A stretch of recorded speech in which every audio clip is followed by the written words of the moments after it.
This is a Gunite renovation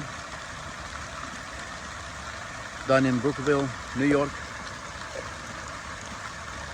We installed new glass tiles in the water line, installed a new auto cover, and a wall for water features in the back with sheared sands and spillover balls and 6 laminators, 3 on each side of the pool. The coping in the patio, we used marble G43 select from the Gappsi stone collection.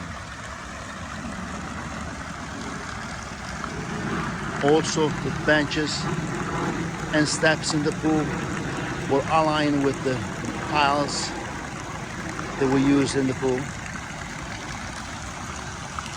And the wall water feature, we used very unique slab, marble slab. All those patterns are actually natural in the stone itself.